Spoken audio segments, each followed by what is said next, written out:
नमस्ते. आपलं अरविंद गणेश दामले चॅनेलमध्ये स्वागत आहे.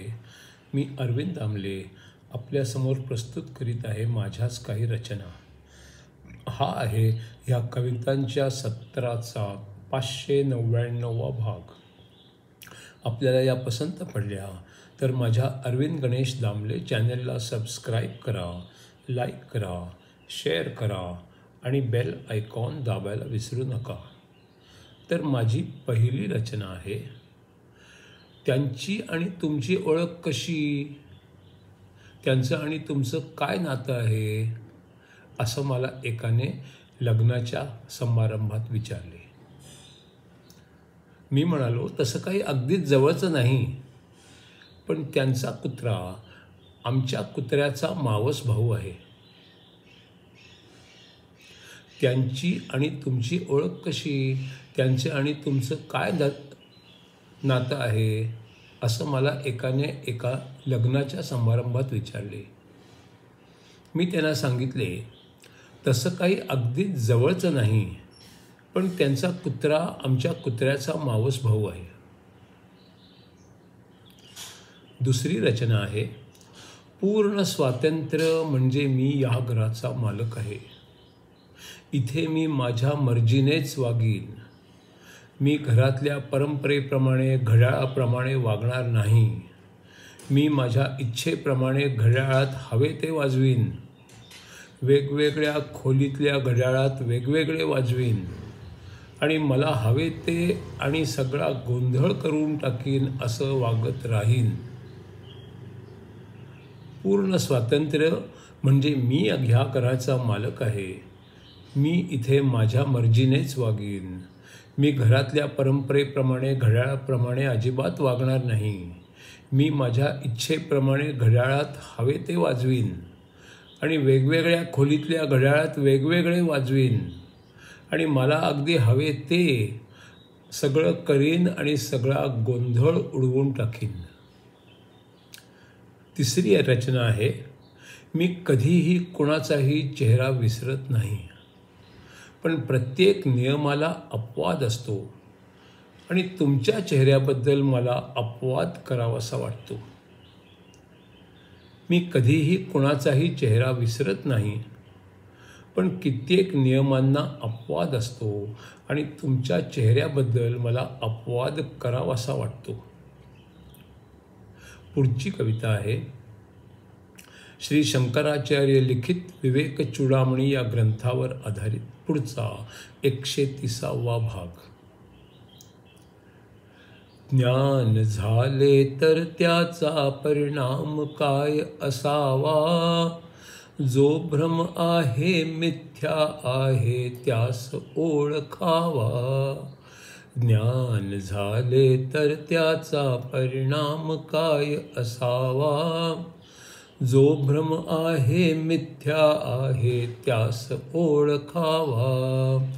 त्याच्यापासून दूर व्हायचे असेच वाटावे, भ्रम कल्पना अन स्वप्नांच्या मागे न जावे. त्याच्यापासून दूर व्हायचे असेच वाटावे, भ्रम कल्पना अन स्वप्नांच्या मागे न जावे.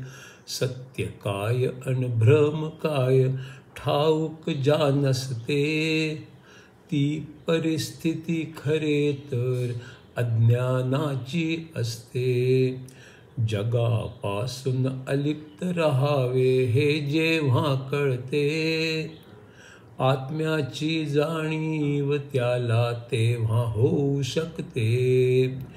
जगापासून अलिप्त राहावे हे जेव्हा कळते, आत्म्याची जाणीव त्याला तेव्हा होऊ शकते. मृगजळ म्हणजेच पाणी असे जोवर असते, त्याच्यासाठी धावपळ सुरूच त्याची राहते. मृगजळ म्हणजेच पाणी असेच जोवर असते, त्याच्यासाठी धावपळ सुरूच त्याची राहते. सत्य समजले तर मृगजळही फसवू शकत नाही, पण अज्ञानी त्याच्यापासून वाचू शकत नाही. सत्य समजले तर मृगजळही फसवू शकत नाही, पण अज्ञानी त्याच्यापासून वाचू शकत नाही. अज्ञानाची गाठ जेव्हा पुरती सुटून जाते, इंद्रियांसाठी स्वार्थासाठी कर्म बंद होते. अज्ञानाची गाठ जेव्हा पुरती सुटून जाते, इंद्रियांसाठी स्वार्थासाठी कर्म बंद होते. इच्छाच कमी झाल्या की अलिप्तता येते, मी अन माझे यांच्यासाठी धडपड बंद होते. इच्छाच कमी झाल्या की अलिप्तता येते, मी अन माझे यांच्यासाठी धडपड बंद होते. जीवनात या काही होवो काही वाटत नाही, सारे त्रास अन सारी दुःखे काहीच राहत नाही. जीवनात या काही होवो काहीच वाटत नाही, सारे त्रास अन सारी दुःखे काहीच राहत नाही. जीवनाच्या कोलाहलातून मन बाहेर जाते, कसला गर्व अन अहंकार जर वेगळेपणच नसते. जीवनाच्या कोलाहलातून मन बाहेर जाते, कसला गर्व अन अहंकार जर वेगळेपणच नसते. स्वर्गातील आनंदाची ही लालसा नसते, जेव्हा आत्मा परमात्म्याशी एक रूप होते. स्वर्गातील आनंदाची ही लालसा नसते, जेव्हा आत्मा परमात्म्याशी एक रूप होते. जिवंतपणी ही झोप सारी स्वप्नहीन असते, कारण जे होते ते सारे बाहेरून बघणे असते.